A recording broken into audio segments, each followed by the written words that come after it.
नमस्कार, मैं हूं सिकता देव और आप देख रहे हैं एनडीटीवी इंडिया। प्रधानमंत्री नरेंद्र मोदी के नेतृत्व में एक बार फिर एनडीए सरकार बनते देख शेयर बाजार ने राहत की सांस ली है।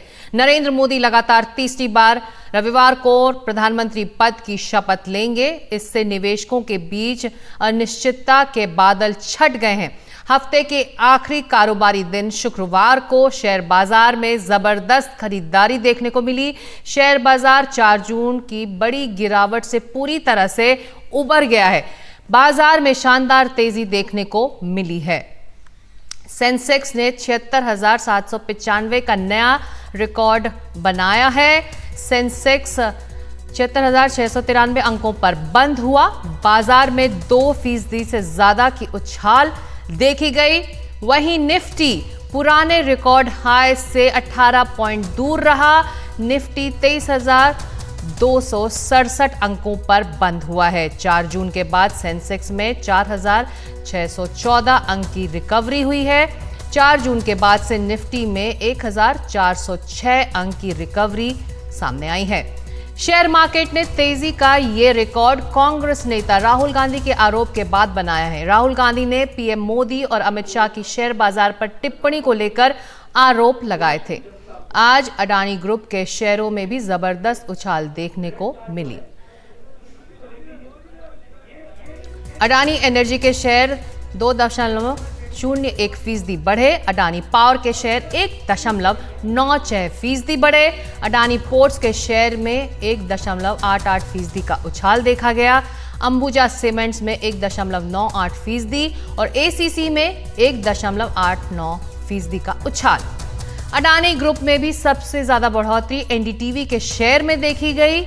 अडानी ग्रुप में एनडीटीवी के शेयर सबसे ज्यादा बढ़े हैं। एनडीटीवी के शेयर आज 4.43% बढ़े। एनडीटीवी का शेयर अभी 239 रुपए 75 पैसे का है।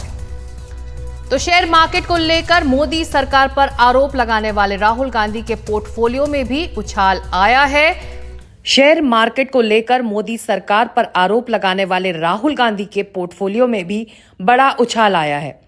31 मई से 7 जून के बीच 23 स्टॉक का पोर्टफोलियो 5.8% ऊपर गया। पोर्टफोलियो का मोल 4.6 करोड़।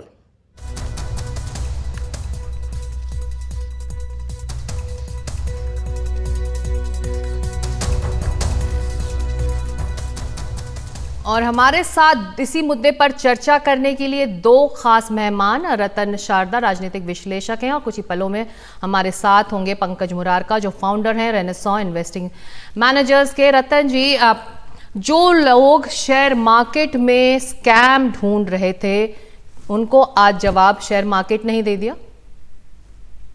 अदिति सिक्ता जी, मुझे आश्चर्य है कि जो व्यक्ति शेयर में पैसे लगा के बैठा उसको शेयर मार्केट की बिल्कुल जानकारी नहीं कि शेयर मार्केट कैसे काम करता है।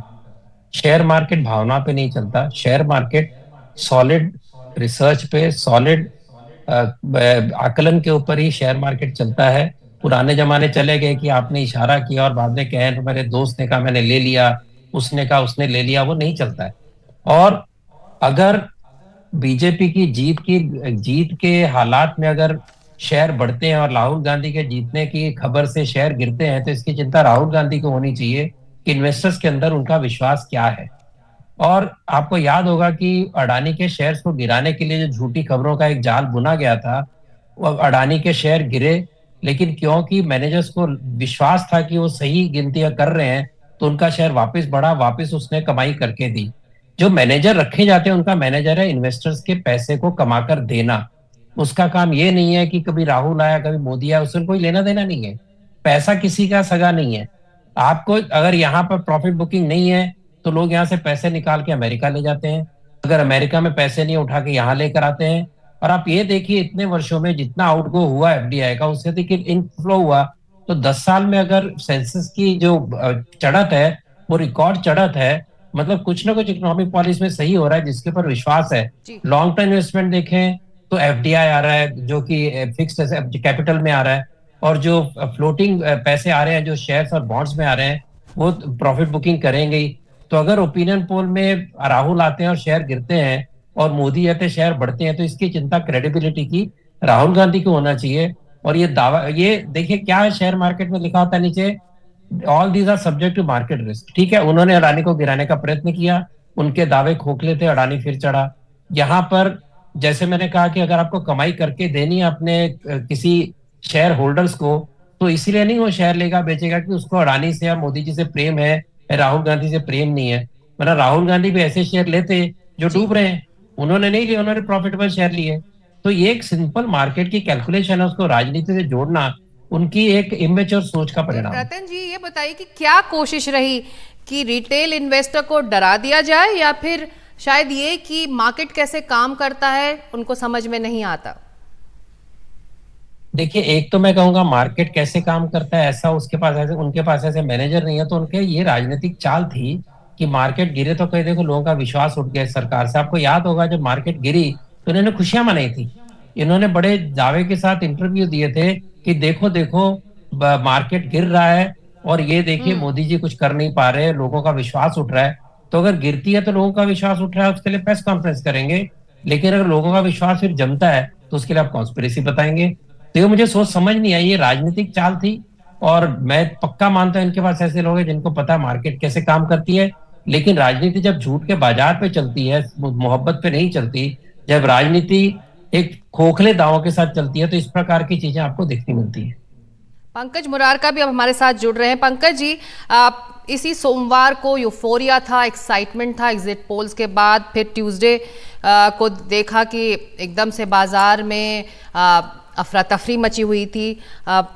फिर तस्वीर आज शुक्रवार होते होते साफ हो गई। तो यानी कि जो बीच का तूफान आया था वो आया और चला भी गया, और ये आम बात है शेयर बाजार में, और ये सभी को समझना भी जरूरी है। एकदम एकदम आप सही कह रहे हैं। शेयर बाजार एक चीज ये चाहता है कि एक स्थायी सरकार हो, एक स्टेबल गवर्नमेंट हो। और जो एक पिछली सरकार की पिछले 5 साल की या इस बीजेपी सरकार की जो 10 साल की इकोनॉमिक पॉलिसीज थी, वो इकोनॉमिक पॉलिसी का देश को लाभ हुआ है, उसकी वजह से हमारी ग्रोथ हुई है। तो स्टॉक मार्केट ये एक्सपेक्ट करता है कि वो इकोनॉमिक पॉलिसी में कंटिन्यूटी जारी रहे, पॉलिसी में ज्यादा फेरबदल नहीं हो। तो जब मंगलवार को जब इनिशियल इलेक्शन के रिजल्ट्स आए, तब ऐसा लगा कि भाई शायद एक स्थायी सरकार नहीं बन पाएगी, एनडीए की भी पूरी मेजोरिटी आएगी कि नहीं आएगी, और उसके कारण से थोड़ी सी एक बाजार में नर्वसनेस हुई। पर जैसे बुधवार को क्लैरिटी आई कि भाई एनडीए एक बीजेपी की 240 सीटें हैं और एनडीए ड्रिवन कोalition रहेगा, और जिसमें कि बीजेपी एक डोमिनेंट रहेगा, और ये एनडीए कोalition एक स्टेबल सरकार दे सकता है। बाजार ने जी। फिर अपनी पूरी जो फॉल था उसको रिकवर कर लिया। और एक हमारी इकोनॉमी जो है एक काफी स्ट्रॉन्ग अंडरलाइंग ग्रोथ ट्रेंड से गुजर रही है। तो जो स्टॉक मार्केट होता है वो एक हम बोलते हैं मिरर होता है इकोनॉमी का, कि इकोनॉमी का जो परफॉर्मेंस होता है वो स्टॉक मार्केट में दिखाई देता है, इकोनॉमी काफी स्ट्रांग है। तो जैसे ये पॉलिटिकल अनसर्टेनिटी का एक वातावरण क्रिएट हुआ था मंगलवार को ट्यूसडे को, जैसे ही वो क्लियर हुआ वेनेसडे को, बाजार ने वापस फिर उछाल लगा ली। तो मुझे लगता है कि आने वाले समय में बाजार हमारी इकोनॉमी अच्छा करेगी, और अगर वैसा रहा, क्योंकि अब हमारे पास एक स्थायी सरकार है, क्योंकि सेम गवर्नमेंट वापस आ रही है, तो इकोनॉमिक उनकी इकोनॉमिक पॉलिसी में कंटिन्यूटी रहेगी, क्योंकि उनको पता है चीजें जहां पे उन्होंने 3 महीने पहले छोड़ी थी, वे वहीं से उन चीजों को, उन डिसीजंस को, उन इकोनॉमिक पॉलिसीज को वहीं से पिक करके आगे कंटिन्यू कर सकते हैं। तो एक एक्सपेक्टेशन जी। ये है कि ग्रोथ यहाँ से हमारी और और शायद यहाँ से और गति तेज होगी हमारी ग्रोथ की। और इस माहौल में मेरा ऐसा मानना है कि आने वाले समय में शेयर बाजार काफी अच्छा करेगा। जी। अ, पंकज जी, जो आम दर्शक हैं, आम इन्वेस्टर हैं, जो इस वक्त हमको देख रहे हैं और सुन रहे हैं, अगर आप उनको समझा सकें शेयर बाजार में बढ़त और गिरावट कैसे और क्यों आती है, और जब भी इस तरह की बातें आगे भविष्य में हों तो वो पैनिक ना करें। एकदम सही कहा आपने। शेयर बाजार क्या होता है कि ये थोड़ा सा क्राउड साइकोलॉजी पे ड्रिवन रहता है, एक ग्रीड एंड फियर के इमोशन से ड्रिवन रहता है। तो शॉर्ट टर्म में ये थोड़ा सेंटिमेंट ड्रिवन रहता है, शॉर्ट टर्म न्यूज फ्लो पे ड्रिवन रहता है। पर लॉन्ग टर्म में अगर हम देखें, जहां हम 1 साल 2 साल के टाइम होराइजन से उसको अगर देखें, तो ये फंडामेंटल्स पर ड्रिवन रहता है, इकोनॉमी के फंडामेंटल्स। और जो हमारी कंपनीज हैं, जो इंडिया की सबसे बड़ी कंपनीज हैं, जो लिस्टेड कंपनीज हैं, उनके उनके परफॉर्मेंस पे ड्रिवन रहता है। तो एक एक और स्टॉक मार्केट को ये चाहिए रहता है कि अगर इकोनॉमी अच्छी करनी है तो ऑब्वियसली हमें एक स्थायी सरकार चाहिए। तो मेरा जी। इन्वेस्टर्स को यही एडवाइस रहेगा कि आने वाले 5 साल 10 साल में इंडियन इकोनॉमी काफी अच्छा करने वाली है। हम लोग ऑलरेडी वर्ल्ड की फास्टेस्ट ग्रोइंग इकोनॉमी है, और अब क्योंकि हमारे पास एक स्थायी सरकार है 5 साल के लिए, एकदम क्लैरिटी है, और क्योंकि वही सरकार वापस आई है तो इकोनॉमिक पॉलिसी में कंटिन्यूटी रहेगा। तो मेरा ऐसा फर्म मानना है कि आने वाले 5 साल में हमारी इकोनॉमिक ग्रोथ पिछले 5 सालों से भी बेटर होगी, बिकॉज पंकज जी, आप गवर्नमेंट। दोनों से बहुत छोटा छोटा सवाल एक एक सेंटेंस में अगर आप लोग जवाब दे सकें कि मार्केट में अब ये क्लैरिटी आ चुकी है कि एनडीए की जो ये नई सरकार बन रही है, पीएम मोदी 3.0 की जो ये सरकार होगी, वो विकास के लिए, डेवलपमेंट के लिए जो कंटिन्यूटी को लेकर फैसले लिए हैं वो जारी रहेंगे, और आश्वस्त है इस वक्त मार्केट आज के जो पॉलिटिकल घटनाक्रम हुए हैं, क्योंकि 9 तारीख को तो प्रधानमंत्री को शपथ ही लेना है। बिल्कुल, एकदम आप सही बोल रहे हैं। मेरा इन्वेस्टर्स को यही एडवाइस रहेगा कि आपका जो भी इन्वेस्टमेंट है उसको बरकरार रखें, और इनफैक्ट मैं तो ये भी कहूंगा कि थोड़े लॉन्ग टर्म व्यू लेके, 1 साल 2 साल 3 साल का व्यू लेके निश्चित तौर पे शेयर बाजार में और भी इन्वेस्ट करना चाहिए। रतन शारदा जी, आपके क्लोजिंग कमेंट, वक्त बहुत कम है। आश्वस्त हैं बिल्कुल। अब मार्केट, क्लैरिटी आ गई है और इस तरह के बढ़त और गिरावट से परेशान नहीं होना चाहिए किसी को। देखिए, लगातार बिजनेस सेंटीमेंट को अच्छा करने का काम, मैन्युफैक्चरिंग सेक्टर को अच्छा सपोर्ट देने का काम गवर्नमेंट कर रही है और बढ़ ही रहा है। इसके कारण ये ग्रोथ और बढ़ेगी, इसमें मुझे कोई शक नहीं है। मैं तो शेयर मार्केट खेलता नहीं है, केवल एसआईपी में पैसे डालता हूँ, और मुझे लगता है जो करना चाहे करे, लेकिन शॉर्ट टर्म नहीं। हमेशा सभी सब बताते हैं, मुरारका जी बताएंगे कि जनरली लॉन्ग टर्म ही खेले तभी आपको प्रॉफिट मिलता है, और निश्चित रूप से आगे ही जाने वाली अपने देश, इसमें कोई शंका नहीं है। जी बिल्कुल, बहुत शुक्रिया पंकज मुरारका और रतन शारदा इस चर्चा में शामिल होने के लिए। तो शेयर बाजार में जो उछाल देखी गई, रिकॉर्ड उछाल है, और एक तरह से शेयर बाजार अब आश्वस्त है नई सरकार को लेकर, एनडीए और उसके अलायंस को लेकर।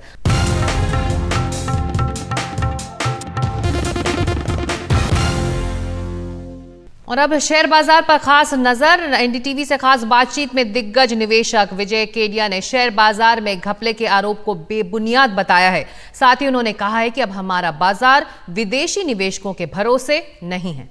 अब मैं आपको ये सवाल एक कॉन्टेक्स्ट में पूछ रही हूँ। आज लोग ये सवाल पूछ रहे क्या कोई स्कैम हुआ है बाजार में, क्यों इतना मार्केट चढ़ा मंडे को, फिर उसके बाद क्यों इतना गिरा, उसमें से नुकसान हुआ इन्वेस्टर्स का।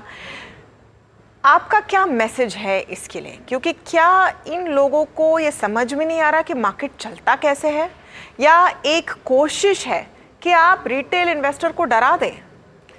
देखिए, मैं नहीं समझता हूँ मार्केट में कोई स्कैम हुआ, क्योंकि ये मार्केट अभी इतना परिपक्व है और सेबी इतनी एक्टिव है और लोग भी समझदार हैं इस तरह से, तो इतना यहाँ पर स्कैम होना मुश्किल है। ये एग्जिट पोल के कारण हुआ। अगर आपकी अगर आप इसको देखने जाएंगे तो एग्जिट पोल के जो आंकड़े आए वो 12 के 12 जो एग्जिट पोल या 12-13 जितने भी होंगे, उन्होंने सब एक सुर में जो आंकड़े उन्होंने प्रस्तुत किए, ये उसके कारण वो बाजार इतना यूफोरिक हुआ। तो वो आपको ये समझना चाहिए, उस दिन जो मार्केट यूफोरिक, शेयर बाजार क्यों बढ़ता है? शेयर बाजार 2 कारण से बढ़ता है। एक तो फ्रेश बाइंग आती है तो बढ़ता है, और दूसरा क्या होता है, जो शॉर्ट कवरिंग आती है ना, तो मार्केट उससे ज़्यादा तेजी से बढ़ता है। जिस तरह से बायर से भी ज़्यादा मार्केट शॉर्ट कवरिंग में बढ़ता है। ये एक बार समझाना ज़रूरी है। मंडे के ट्रेड के पहले और एग्जिट पोल्स आए हैं सैटरडे शाम को। फ्राइडे के दिन FIIs ने रिकॉर्ड शॉर्ट्स बनाए हैं, 3 लाख करोड़ के शॉर्ट्स बनाए हैं। ये आप एक साधारण तरीके से समझाइए, क्योंकि हमारे नेटवर्क में बहुत सारे तरीके के दर्शक ये देख रहे हैं कि इस शॉर्ट कवरिंग की वजह से भी मार्केट मंडे को चढ़ा है। एग्जिट पोल्स उसका ट्रिगर होगा, लेकिन क्योंकि इतने सारे FIIs शॉर्ट्स पर बैठे थे फ्राइडे को, उसको कवर करने के लिए उनको आना पड़े मंडे को। वही होता है, तभी वही मैं आपको बोलना चाह रहा हूं कि मार्केट जो बढ़ता है ना इस तरह से, पैनिक बाइंग जो बोलते हैं इसको, जो पैनिक बाइंग क्यों आती है? पैनिक बाइंग बायर के कारण नहीं आती है, पैनिक बाइंग शॉर्ट कवरिंग के कारण आती है। क्योंकि शॉर्ट जो जिसके शॉर्ट रहता है वो पैनिक में रहता है कि मालूम नहीं, आज समझो मेरे को 5 लाख का घाटा है, अगर मैं कवर नहीं किया तो 10 लाख का हो जाएगा या 20 लाख का हो जाएगा। वो पैनिक में आता है। वो बायर फिर भी वेट कर सकता है, उसको मालूम आज नहीं होगा, मैं चलो कल ले लूंगा, मेरे हाथ से निकल गया।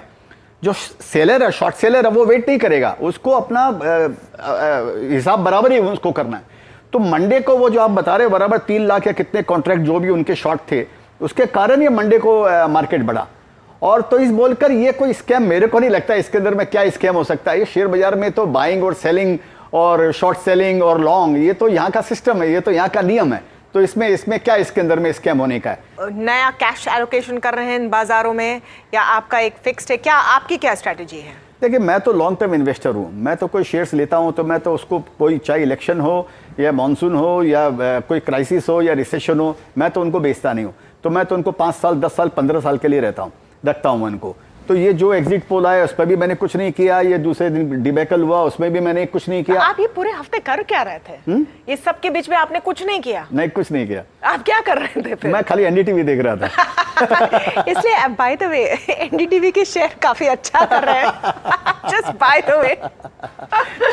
बट नहीं, विजय केडिया देख रहे हैं तो करना ही चाहिए। But really you are relaxed through it? एकदम मैं पूरा एकदम रिलैक्स था। मैं आपको, तो मैंने कोई काम नहीं किया। मैं खाली तमाशा देख रहा था कि मेरे को ये मन में मेरे कॉन्फिडेंस था कि ये सब कुछ भी आ जाए। जब ये समझ में आया ना कि 292 इनकी शायद जो भी इनकी सीट आ गई, जब मेरे को एनडीए के हाँ, जब ये समझ में आ गया ना कि हाँ भाई ठीक है, ये सरकार बनने वाली है, एनडीए की गवर्नमेंट बनने वाली है, तो मैं एकदम आराम के मोड में चला गया, शवासन के मोड में चला गया कि अभी सब कुछ नहीं, सब अच्छा ही अच्छा होने वाला है। तो मैंने कुछ नहीं किया। आगे क्या करेंगे? आगे तो कुछ करेंगे नहीं, आगे बस जो चीज होल्ड, देखिए inactivity is also an activity. जो पौधा लगाया हुआ है उसी को आप वॉच कर रहे हैं, यही बहुत बड़ी बात है। मैं तो रोज का खिलाड़ी हूँ। सर, पौधों में ट्रिमिंग भी करनी होती है। हाँ, वो वीड वगैरह निकालना होता है तो कोई भी गार्डनर आपको बताएगा। हाँ, वो बराबर है। अभी वीड कहाँ दिखाई दे रहे हैं? वैल्यूएशन के हिसाब से जो शेयर बहुत ज्यादा चढ़ चुके हैं तो उनकी भी तो ट्रिमिंग जरूरी है। हाँ, वो देखिए प्रक्रिया वो चलती रहती है, वो हर समय आपको, जैसे मेरा। अच्छा, ये कोई डायरेक्शन दीजिए। आप बहुत मोटी कोई डायरेक्शन दीजिए, कोई सेक्टर बताइए, स्टॉक बताइए, कुछ क्लियर टेक अवे दीजिए हमारे व्यूअर्स। नहीं, आप देखिए ना, ये गवर्नमेंट क्या बोलना चाह रही है। आज इनका भाषण सुनिए, आज जो पीएम ने भाषण दिया है, अब उनका भाषण सुनिए वो क्या बोलना चाह रहे हैं। जो चीज उन्होंने नाम लिया है ना, आप उन्हीं चीज पे फोकस कीजिए। उन्होंने क्लीन एनर्जी का नाम लिया, ईवी का नाम लिया, क्लाइमेट का नाम लिया, इंफ्रास्ट्रक्चर का नाम लिया, और जो आप उनका भाषण को नोट कर लो। आप ये जो चीज ये बोले, ये गवर्नमेंट ने बोला है, वो सारी की सारी चीजें रिपीट होने वाली है।